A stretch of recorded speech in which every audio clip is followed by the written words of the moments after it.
Couple more statistics to cheer you up. 2,000 plus churches are planted every week. I think these statistics are around about 2005. 2,000 churches in America planted every week. So, hey, we're in the in crowd. That's what we're doing here. Although I was working for a church planting organization for about 8 years, and one morning I was doing my devotionals. I was sitting in my living room, and all of a sudden the Holy Spirit said to me, and Jesus said to me, however it came, I heard the Lord say to me, nobody ever planted a church in the Bible. And I was like, God, it's a fine time to tell me now, man. I'm the president of a church planting organization. You should have told me before. And I started to think about what he was talking about, and I realized that it's true. See, we plant 2,000 churches in America every week, but is that really what we're supposed to be doing? No, what we're supposed to be doing is following Jesus. I'm following Jesus, just like VeggieTale says, or the Donut Man, or whoever. I don't know if I should say the Donut Man. I think he went back into Catholicism, didn't he? The Donut Man took a U-turn somewhere.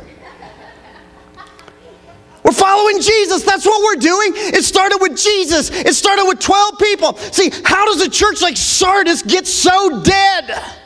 Because it starts off right, but ends up wrong. It starts off following Jesus. Hey, it's just Jesus. There's just Jesus and 12. It's even Jesus and 12, and one of those guys is a crook, and Jesus knows it, and it doesn't faze him.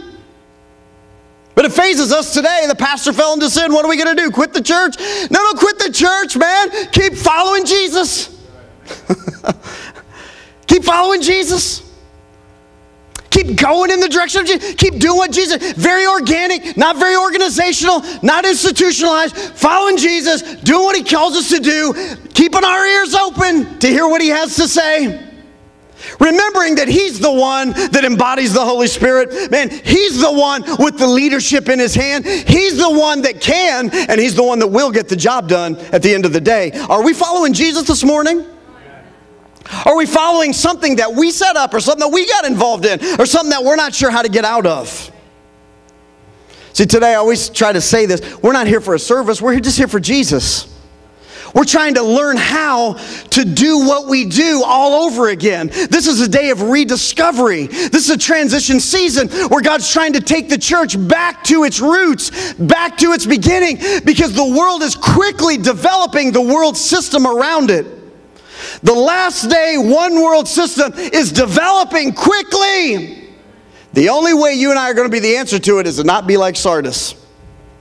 Churches like Sardis are going to get caught up in it, thinking that they're doing something for God, not realizing, man, that you already bit into the fruit and didn't realize it.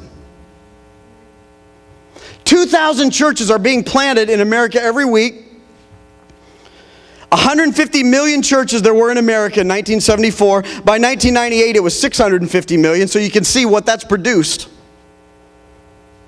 But yet, Christianity grows by less than 1%, 1% or less per year. So do you see that we've become very much like Sardis? We could go on and on and on with the statistics. I'm just trying to prove a point. We become very much like Sardis. We have a reputation that we're doing something. We have a reputation that we're living. But Jesus, I think, is saying, hey, wake up. Wake up. I haven't been trying to scare you with the facts of 2012. I've just been bringing them up to you since we're living in 2012. It's good to know it. See, I lived through Y2K, which most of you did too. And I understand that there can be, a lot of hype and a lot of talk about it's the end of the world, and then nothing happens. And let's believe God that this year nothing will happen. But I want you to know that there will be a church on earth sometime when these things that you find from chapter 4 to chapter 22 of the book of Revelation will happen.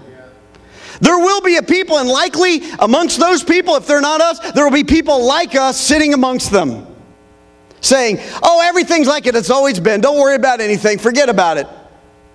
But that's not why Jesus spoke and wrote to the 7 churches. He did it so that they would stay awake, stay watchful, make sure that they took a good look at themselves, and make sure that their heart was right with the Lord, so that God can move them out of where they are into where they need to be.